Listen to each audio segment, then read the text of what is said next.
Who has power and who should have power? Why do some students thrive while others struggle, despite having similar abilities? The answer often lies beyond the classroom, so let's talk about social capital. Student A here has a web of support. They have informed parents, access to tutoring, extracurriculars, and trusted relationships with their teachers. However, student B, who's just as capable, has far fewer connections. Their family might not speak the language, they may work multiple jobs, or simply not know how the system works. So while student A has an abundance of resources, while student B may struggle in the classroom due to crowded classrooms and a lack of resources, factors which are often overlooked and seen as invisible. Why do some students succeed while others fall behind?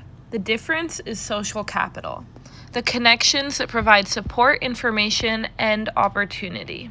Gonzalez et al. 2003, in his writings on immigrants and their testimonials, says that power isn't just about effort, it's about access. Privilege shapes the system while others are left out.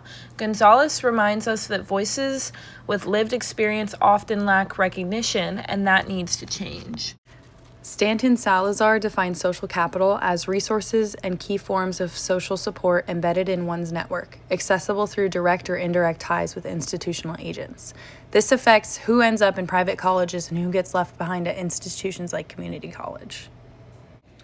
In their 2016 work, Domina et al. Says, tracking up is a strategy through which socially advantaged groups effectively maintain inequality.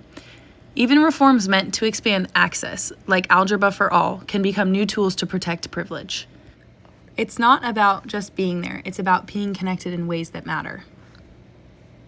Stanton Salazar 2004 says, such a framework distinguishes between participation and social interaction within an institutional context or grouping, and embeddedness within relationships oriented toward the exchange of social support bounded by trust and social obligations.